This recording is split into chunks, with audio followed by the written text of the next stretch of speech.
Embrace the power of knowledge at Sanskriti University, ranked first in most promising university in engineering and management in India. Visit www.sanskriti. किसानों के बारे में, उनकी MSP की guarantee देने के बारे में कोई बात नहीं रखी गई।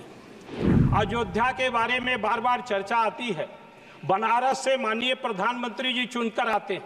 अयोध्या से बनारस जाने में 7 घंटे से ज्यादा समय लगता है। उसके एक्सप्रेसवे बनाने के लिए भी इस बजट में कोई चर्चा करने का काम नहीं किया। मंत्री जी द्वारा जो बजट प्रस्तुत किया गया, वो बजट भेदभावपूर्ण बजट है। किसानों का, नौजवानों का, पिछड़े वर्ग के लोगों का, अनुसूचित जात का साथ अन्याय किया गया। किसी भी देश के विकास का रास्ता, भारत के विकास का रास्ता खेतों और खलिहानों से होकर गुजरता है। जब खेत और खलिहान समृद्धशाली होंगे तो देश की आय बढ़ेगी। लेकिन इस बजट में किसानों के बारे में, उनकी एमएसपी की गारंटी देने के बारे में कोई बात नहीं रखी गई। मान्यवर, ये बजट किसानों के हितों की अनदेखी करने वाला बजट है। माननीय वित्त मंत्री जी ने कहा कि हमने अधिक बढ़ाकर एमएसपी देने का काम किया। हमारा जो कास्ट ऑफ प्रोडक्शन है, सरकार के विभिन्न कृषि फार्मों पर, कृषि विश्वविद्यालयों में उस कास्ट ऑफ प्रोडक्शन के समतुल्य जो समर्थन मूल्य है वो नहीं। किसान का लागत मूल्य तो बढ़ गया महंगाई के चलते। खाद का दाम बढ़ गया, कीटनाशक दवाओं का दाम बढ़ गया, बीज का दाम बढ़ गया, डीजल का दाम बढ़ गया, बिजली का दाम बढ़ गया। उसके समतुल्य जो है, उसका जो एमएसपी है वो नहीं घोषित की गई, जिससे किसान की आमदनी घटी।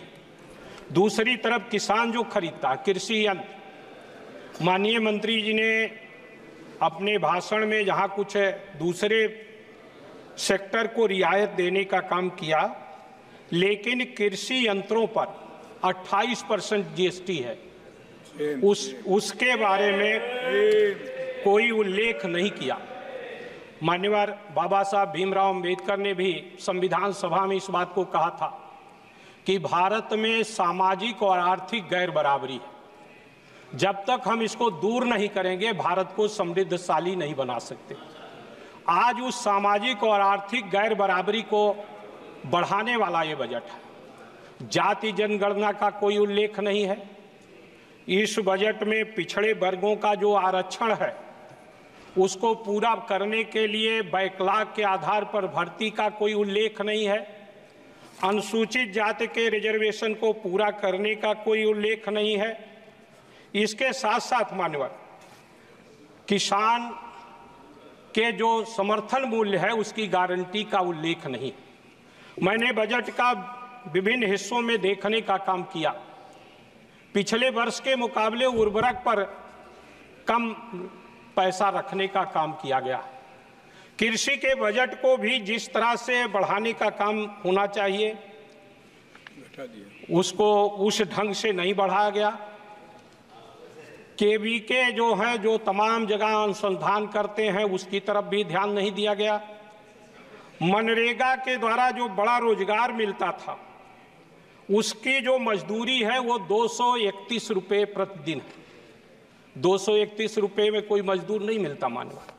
उसको बढ़ाने का भी इस बजट में कोई प्रोविजन नहीं करने का काम किया गया। अनुसूचित जात के लोगों को, बच्चों को जो पढ़ते थे, उनको छात्रवृत्ति और छात्र फीस की प्रतिपूर्ति देने की व्यवस्था होती थी। इस बजट में धीरे धीरे केंद्र सरकार ने उसको घटाने का काम किया। उसको बढ़ाने का लिए भी इस बजट में कोई प्रोविजन देखने का काम नहीं किया। जहां यहां शहरी विकास की बात की गई है, दूसरी तरफ ग्रामीण विकास के दिशा में भी इस बजट में कोई प्राविजन करने का काम नहीं किया गया। मेरा ये मानना है कि जब तक हम किसान को, चौधरी चरण सिंह जो भारत के प्रधानमंत्री भी रह चुके हैं, उन्होंने एक किताब लिखा है, भारत की आर्थिक भयावह स्थिति, कारण और निदान। हमारे वित्त मंत्री जी को उस किताब को जरूर पढ़ना चाहिए था। अगर हम उसको पढ़ते तो निश्चित रूप से हम इस देश में छोटे छोटे उद्योगों को बढ़ावा देने के लिए इसमें व्यवस्था करने का काम करते। बुनकर का उद्योग पूरे देश में बड़े पैमाने पर फैला हुआ, जो तमाम लोगों को रोजगार देता है, लेकिन उस बुनकर उद्योग को बढ़ावा देने की व्यवस्था नहीं की गई है। मान्यवर, बस मैं तुरंत खत्म कर रहा हूं। मैं आपके माध्यम से ये निवेदन करना चाहता हूं कि हमें उस बुनकरों को बिजली सस्ते दर पर देने के लिए, उनके उत्पादन का खरीद करने के लिए सस्ते रेट पर उनको धागा उपलब्ध कराने की व्यवस्था होनी चाहिए। साथ ही साथ मान्यवर, उत्तर प्रदेश के साथ भेदभाव किया गया। उत्तर प्रदेश भी कभी बाढ़ से, कभी सूखा से, तमाम जगह बाढ़ आया है और नेपाल पानी नदियों में छोड़ता है, उसका बहुत बड़े हिस्से पर असर पड़ता है। दूसरी तरफ सूखा भी है। हमारे जिले में आज कम वर्षा के कारण किसान की धान की फसल खत्म हो रही है। उसके विकास के लिए उसको कैसे ठीक किया जाए, उसके लिए व्यवस्था नहीं की गई है। अयोध्या के बारे में बार बार चर्चा आती है। बनारस से माननीय प्रधानमंत्री जी चुनकर आते हैं। अयोध्या से बनारस जाने में 7 घंटे से ज्यादा समय लगता है। उसके एक्सप्रेसवे बनाने के लिए भी इस बजट में कोई चर्चा करने का काम नहीं किया। मान्यवर, सांसदों का जो क्षेत्र विकास निधि है बहुत कम है।